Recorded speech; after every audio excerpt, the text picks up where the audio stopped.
여러분, 오늘 본문은 마태복음 5장의 상상순과 아주 유사합니다. 그러나 좀 더 깊게 살펴보면 마태의 상상순은 예수께서 무리를 보시고 산에 올라가 앉으시니 라는 말씀으로 시작하고 있어요. 반면에 오늘 본문 누가복음은 17절에 보면 예수께서 그들과 함께 내려오사 평지에 서시니 라는 말씀을 근거로 해서 바로 평지수훈이라고 합니다. 마태복음 5장 1절에서 12절까지는 팔복 설교를 우리가 잘 알고 있는데, 오늘 누가복음 우리가 읽은 이 본문은 4개의 복과 4개의 화를 이야기합니다. 그래서 예수님께서는 이 복과 화를 동시에 선포하셨습니다. 예수님은 주님의 말씀을 듣고 믿는 자들을 참으로 복 있는 사람이라 축복합니다. 그들이 얼마나 복 있는 사람들일까요? 이 세상에서 어떤 부유한 자들도 이 사람들보다 더 행복할 수 없으며, 또 그들이 지금까지 아무리 가난하고 어려운 상황 가운데 처해 있다 할지라도 그것을 통하여 하나님을 만나게 되었다면 그동안의 모든 가난하고 비참한 삶을 보상하고도 남는 복이 이들에게 있다는 거죠. 여러분, 사람들은 누구나 복 받기를 원하시고 또 하나님은 우리에게 복을 주시기를 원하세요. 예수님께서 말씀하신 이 복 있는 자들의 항목을 살펴보면 매우 특이합니다. 오늘 4가지 종류의 사람들에게 복이 있다고 이야기해요. 가난한 사람, 줄인 사람, 우는 사람, 예수로 말미암아 미움받고 버림받은 사람이 복이 있다, 이렇게 이야기해요. 이것은 단순하게 물리적인 이런 가난함, 굶주림, 슬픔, 박해 등으로 복받는다는 뜻이 아니라 일반 사람들이 생각하는 이 복의 관점과 예수 그리스도께서 바라보는 복의 관점이 다르다는 거예요. 한마디로 예수 그리스도를 마음의 구주로 영접하고 모시고 사는 것 자체가 얼마나 복된 삶인가를 이야기하고 있습니다. 반면에 여러분, 예수님은 어떤 사람이 화가 있다고 말씀하십니까? 어떤 사람에게 심판이 있을 거라고 말씀하십니까? 부요한 자, 배부른 자에게, 웃는 자에게, 사람들로부터 칭찬받는 자들에게 화가 있을 것이다, 그렇게 이야기해요. 여러분, 이 말씀에 오해가 있어서는 안 됩니다. 세상 물질을 더 사랑하기 때문에 하늘의 보화 쌓아두기를 거절하는 자, 세상 향락을 탐닉하는 자, 주님의 칭찬보다도 사람의 칭찬 듣기를 기뻐하는 자, 이러한 사람을 주님은 책망하신다는 것입니다. 여러분, 사람의 마음이 육체적인 쾌락과 세상의 향락과 헛된 명에 빠져 있을 때 그것이 화로다 이렇게 말합니다. 아마도 예수님이 이 복 있는 사람에 대한 설교를 여러 번 했던 것 같아요. 우리 목회자들이 어떤 곳에 설교를 초청받았을 때 그 대상에 따라 똑같은 설교를 적용점이 다를 수가 있습니다. 신학생들한테 설교할 때도 있고, 목회자들에게 시찰에서 시찰장으로 설교할 때가 있고, 또 바로 평신도들에게 또는 남성교회, 여성교회 성도들에게 설교할 때가 있지만, 그런 설교를 듣는 대상에 따라서 설교가 조금씩 달라질 수 있습니다. 일단 예수님은 가장 먼저 예수님을 찾아온 사람들이 주로 가난한 사람들. 여러분, 누가복음은 제가 애초에 이야기했던 것처럼 가난한 사람들의 복음입니다.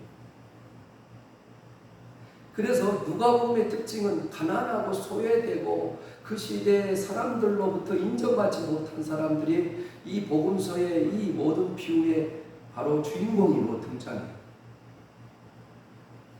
그래서 누가복음에만 있는 복음의 이 비유 중에 하나가 부자와 거지 나사로의 비유가 있습니다. 이렇게 가난한 사람들에게 초점을 맞추는 복음서가 누가복음이에요. 그래서 예수님은 가난한 사람이 복이 있나니 천국이 저희 것이라 이렇게 말해요. 여기서 가난한 사람은 하나님 외에 의지할 자가 아무도 없는 사람을 가리켜요. 그들은 하나님께 내놓을 만한 것이 자신들에게 아무것도 없기 때문에 그 하나님의 자비를 의지할 수밖에 없는 사람을 가리켜요. 이런 사람만이 하나님을 의지하게 되고 이런 사람만이 하나님의 다스림의 복을 누린다는 것입니다. 그와 반대로 부유한 사람들은, 부자들은 자기 혼자 힘으로 살아갈 수 있기 때문에 하나님을 찾지 않습니다. 하나님을 필요로 하지 않습니다. 부유한 자들에게는 항상 의지할 수 있는 돈과 재정적인 안정이 있기 때문에 그렇습니다. 후에 예수님은 누가복음에서 부유한 자들이 하늘나라에 들어가는 것이 얼마나 어려운지 부자가 바로 그 낙타가 바늘기로 들어가는 것만큼 어렵다. 그들의 부유함이 하나님을 믿는데 걸림돌이 된다는 거예요. 여러분, 예수님은 가난한 것을 찬양하는 것이 아니에요. 오늘 예수님을 따르는 제자들에게 인자이신 예수님을 의지할 수 있기 때문에 너희들이 궁극적으로 복을 받을 것이라 이렇게 말해요. 오늘 여러분 마태복음의 산상수는 무리들에게 예수님이 주시는 8가지 복이라면 누가복음의 오늘 평지수는 제자들에게 주신 것입니다. 제자들 앞에서 불러내시고 세리마태를 불러내시고 제자들을 보시면서 하시는 말씀입니다.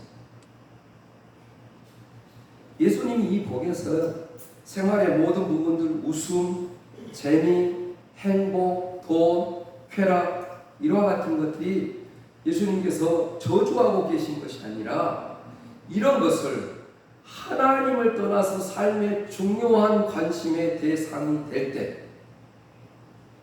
하나님의 복을 받을 수 없다는 것을 강조하는 것입니다.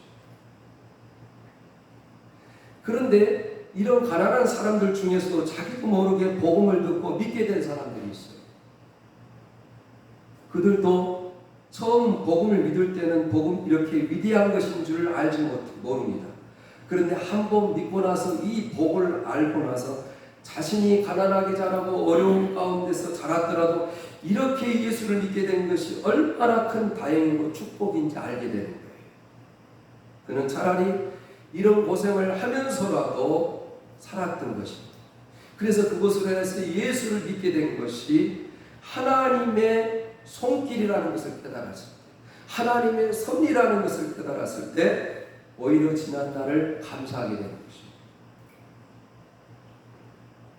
여러분, 물질적으로 부자인 사람들도 심령이 가난한 사람이 있을 수 있습니다.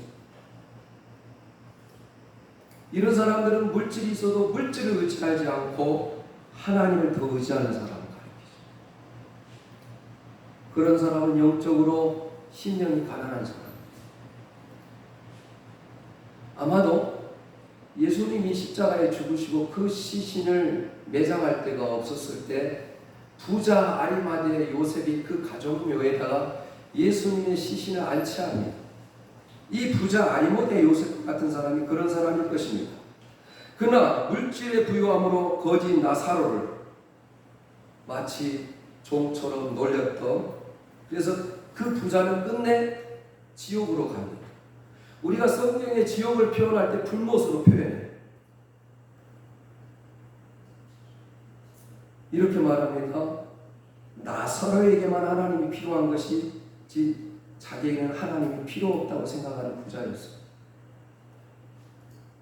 하지만 그는 지옥에서 아브라함을 향해 나를 긍휼히 여기사 나사로를 보내어 그 손가락 끝에 물을 찍어 내 혀를 서늘하게 해주세요. 지옥의 불구덩이에서 그렇게 외칩니다. 여러분, 본래 나사로는 하나님의 도움이라는 뜻이에요. 그 이름 뜻이에요. 부자 주인은 나사로를 부를 때마다 하나님의 도마라고 외치면서 자기에는 하나님의 도움이 필요하지 않다고 생각했던 사람입니다. 그래서 그 부요함이 화가 된 거예요. 여러분은 겸손히 하나님만 의지하는 가난한 자, 복된 가난한 사람입니까? 아니면 하나님을 무시하고 사는 저주받은 부요함의 인생이 되고 싶습니다. 이 세상에서 아무리 고생하고 아무리 가난하게 산다 할지라도 예수를 믿고 하나님의 자녀가 된 사람은 어떤 행복한 사람보다 더 행복한 사람임을 믿으시기를 예수님의 이름으로 축복합니다. 둘째, 여러분, 줄인 자. 줄인 자는 복이 있나니 너희가 배부름을 얻을 것이라. 이것하고 대체되는 말씀이 대조되는 말씀이 25절에 화 있을진저 너희 지금 배부른 자여 너희는 줄이리로다. 지금 줄인 자, 미래에 배부를 것이고 지금 배부른 자는 줄이리로다. 여러분, 마리아의 찬가가 누가복음 1장 53절에 보면 마리아가 이렇게 하나님을 찬양합니다. 하나님은 줄인 자를 풍족하게 채워주시고 부자는 곰수로 보냈다. 그런 말씀이죠. 그래서 누가복음은 처음부터 가난한 자의 초점을 맞추고 있습니다. 우리가 이 땅에서 줄인 자의 기아 상태에 있는 사람을 동정하고 배부른 자의 특권을 우리는 동경하고 살아갑니다. 그러나 여기서 또 하나 당신을 따르는 자들의 역설 인생을 주님은 강조하고 있습니다. 한마디로 줄인 자가 복되고 배부른 자에게 화가 있을 것이다, 이렇게 말해요. 그렇다면 주님은 단순히 물질적인 줄임과 배부름을 말씀하고 계신 것입니까? 아닙니다. 마태복음 5장 6절의 말씀과 비교해보면 마태복음 5장 6절에 무엇에 줄이고 목마른 자라고 해요? 의에 줄이고 목마른 자는 복이 있나니 그들이 배부를 것입니다. 이렇게 이야기해요. 그러니까 줄이고 목마름의 대상이 무엇입니까? 의라는 거예요. 우리는 이 의의 절대 근원이 누구인지 압니다. 여러분, 하나님이 우리의 의가 되는 거예요. 우리는 아무리 노력하고 아무리 선하게 살고 여러분 도덕적으로 산다 할지라도 하나님께서 우리에게 정하신 이 완벽한 의의 기준에 아무도 이룰 수 없고 아무도 이룰 수 없어요. 하나님께서 예수 그리스도의 의를 우리에게 옷 입혀 주실 때만 우리는 의로울 수 있어요. 믿습니까? 네. 그러므로 여기서 줄이고 목마름은 하나님에 대하여 줄이고 목마름이에요. 줄이고 목마르게 하나님을 구하는 자들만이 하나님께서 그들에게 부족함이 없도록 배부르게 하실 것이라는 거예요. 여러분, 굶주린다고 하는 것은 가난함보다 더 어려운 상태를 가리킵니다. 사람이 줄이면 어떻습니까?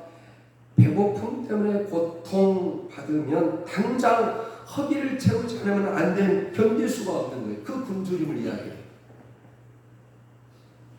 그래서 줄인다는 것은, 굶주린다는 것은 아주 긴급한 상태를 이야기해요. 그래서 이 줄임이라는 단어는 만족되어야 할 필요가 있는 강력한 갈망을 표현하고 있습니다. 굶주린 사람들이 더 이상 음식이 필요할 때 음식을 먹지 못하면 죽는 거예요. 이런 종류의 굶주림을 가진 사람들에 대해서 예수님은 너희가 배부름을 얻을 것이라 이렇게 말해요. 예수님은 영적으로 굶주려 있는 사람들을 완전하게 만족시켜 주실 것이다. 영어 성경에 satisfied 이렇게 되어 있어요.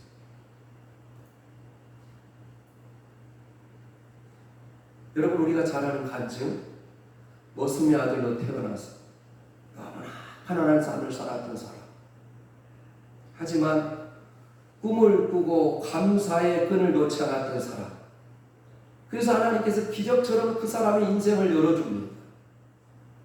이스라엘도 유학을 가고 덴마크의 왕궁에다 편지를 했더니 덴마크에 가서 또 유학을 하고, 그래서 이스라엘 최초의 한국인 교수가 되고 건국대 부총장이 되고, 제가 알기로는 농림부 장관까지 됐던 걸로 알고 있는데, 유태영 박사 이야기.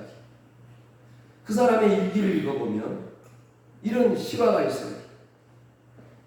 너무 가난해서 모습의 아들로 태어나 학교를 갈 수가 없습니다. 신문팔이를 했습니다. 그 일기에 이렇게 써요. 한 번은 신문을 넣고 돌아가려는데 쓰레기통에 밥덩어리가 버려져 있는 것이 보였다.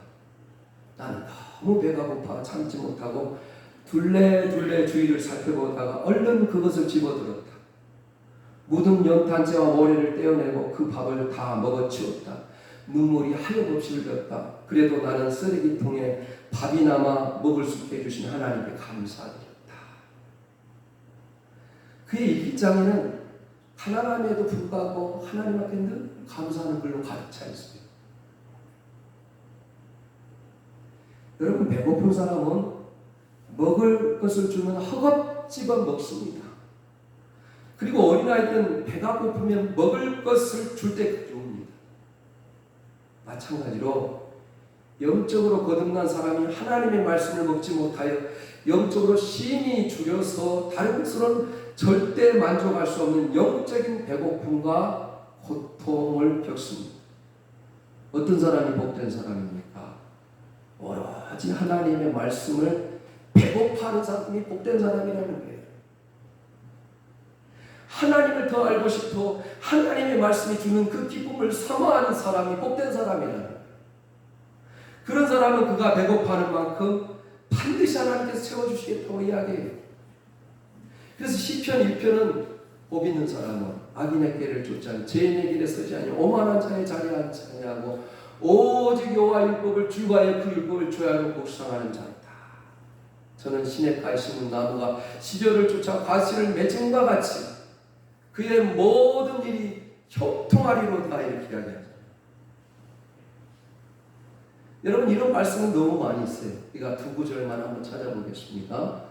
얼마나 시편 기자가 하나님의 말씀을 사모했는지, 또 우리가 어떻게 하나님의 말씀을 갈망해야 되는지를 이야기하는 것입니다.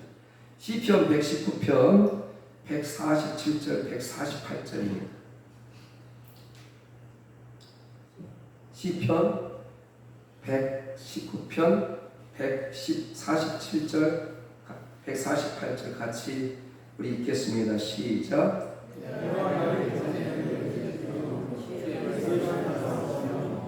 주의 말씀을 조용히 읊조리려고 내가 새벽녘에 눈을 떴나이다.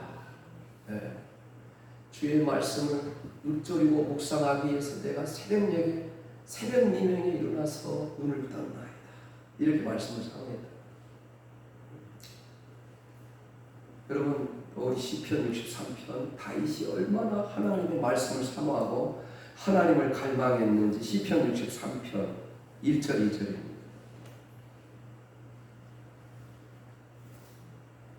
우리 같이 읽겠습니다. 시작. 하나님이여 주는 나의 하나님이시라. 내가 간절히 주를 찾되 물이 없어 마르고 황폐한 땅에서 내 영혼이 주를 갈망하며 내 육체가 주를 악모하리라. 내가 주의 권능과 영광을 보기 위하여 이와 같이 성소에서 주를 바라보았나이다. 우리 많은 사람들은 돈에 줄이고 목말라 합니다.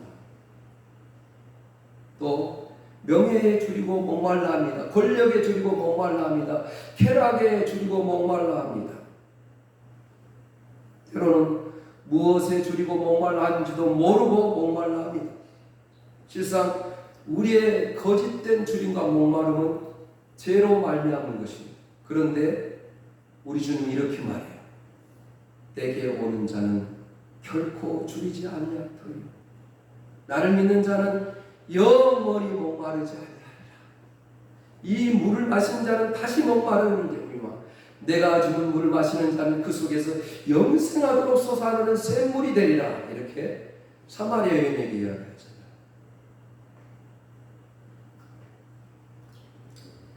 그래서 이렇게 약속하신 예수 그리스도를 만나는 순간 우리의 마음은 은혜로 가득하고 성령으로 충만해지는 것입니다.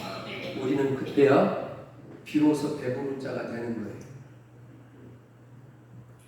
1517년 마틴 루터가 종교개혁을 시작할 수 있었던 이유는 오직 의인은 믿음으로 말미암아 살리라 그 말씀을 묵상하고 그 말씀을 깨달았을 때 자기가 천국에 있는 것 같은 느낌을 가졌다.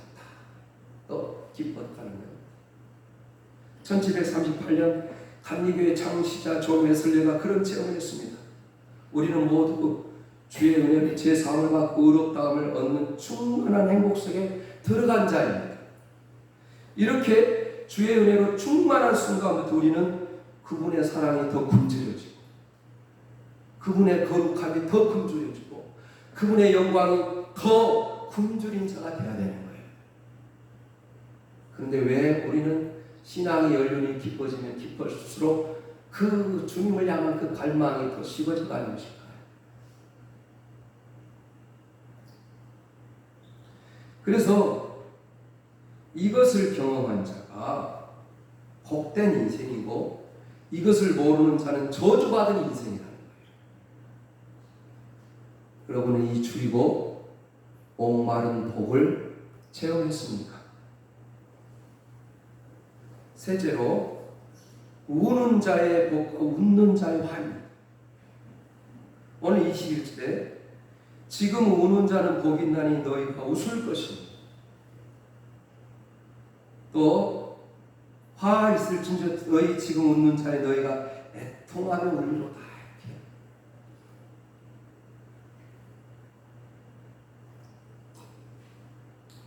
우는 자가 복이 있고 웃는 자가 화가 있을 것이라는 예수님의 역설적인 말씀인데 마태복음 5장 4절에는 애통하는 자는 복이 있나니 그들이 위로를 받을 것이며 이렇게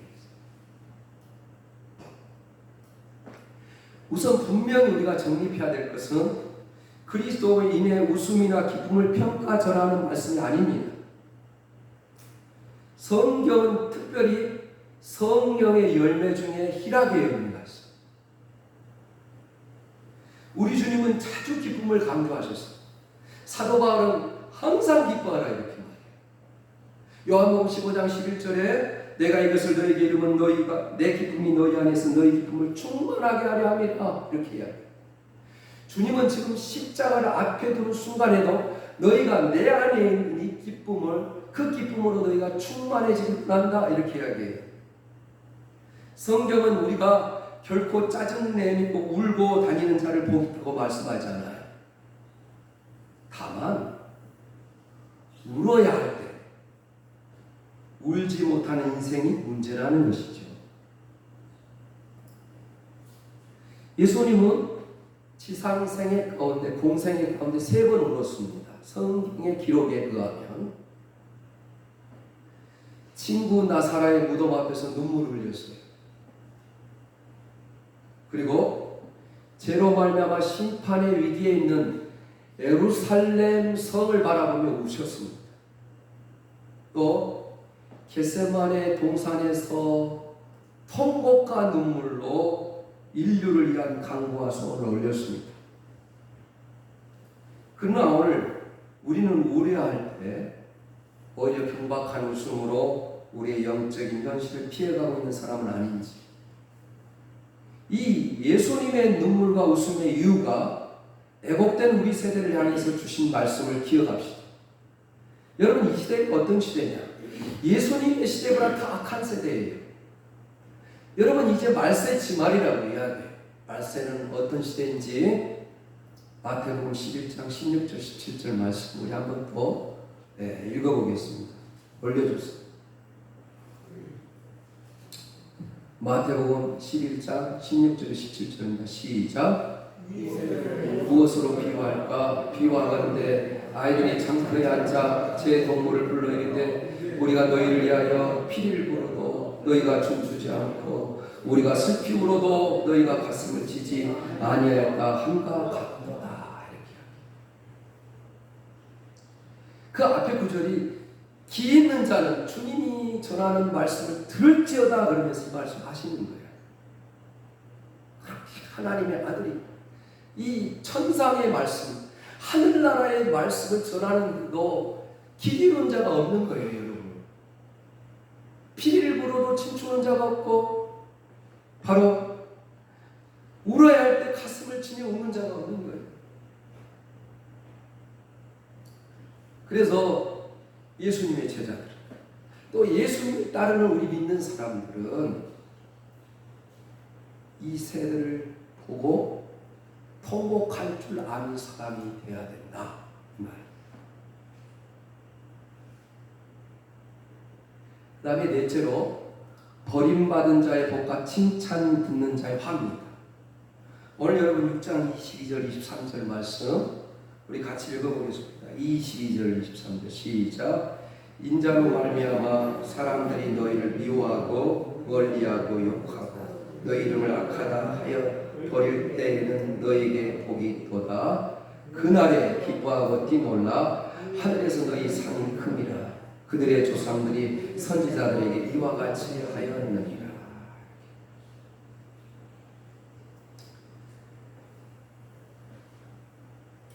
예수님을 따르는 것 때문에 욕먹고 고난받고 박해받고 버림받은 자들이 복이다.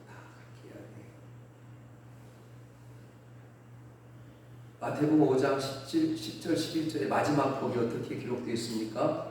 의를 위하여 박해를 받는 자는 복이 있나니 천국이 그들의 것이니라.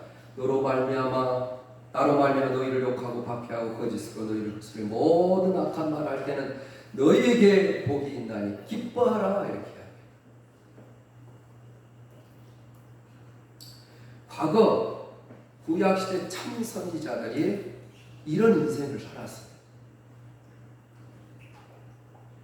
지금도 우리 시대의 참 목회자들과 선교사들이 이런 인생을 살고 있습니다.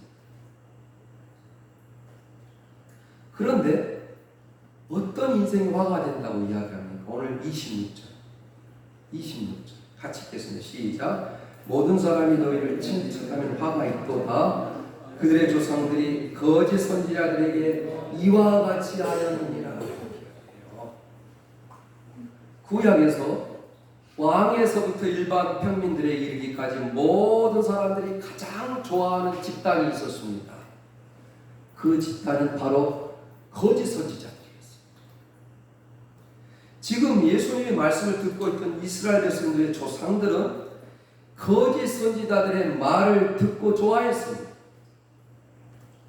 그들은 사람들이 듣기를 원하는 말, 개인적인 번영과 전쟁의 승리를 예언해 주었기 때문에 왕과 백성들로부터 칭송을 받았어요.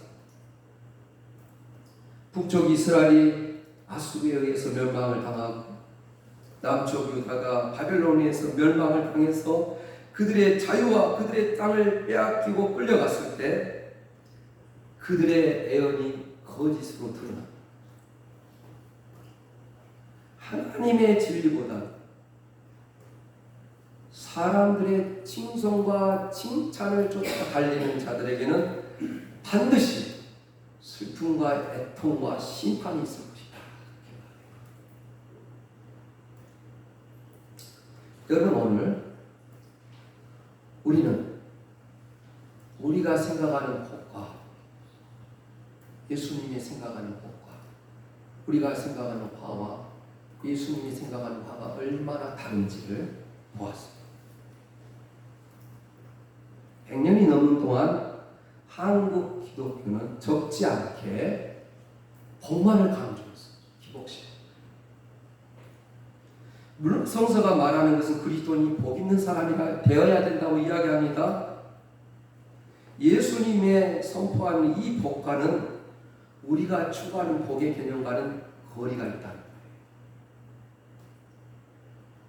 예수님 선포하신 복은 기본적으로 하나님을 기억하며 하나님의 뜻을 적극적으로 실천하는 가난함과 밀접하게 관련이 있습니다. 예수님의 증인들로 부름받은 우리들 모두는 이 복과 화해의 선언을 통해서 우리 삶이 궁극적으로 지향하는 목적, 지향점이 어디인지를 깨달아야 돼. 우리는 예수를 구주로 믿음으로 영원한 생명을 얻은 우리들은 가장 복된 자들입니다.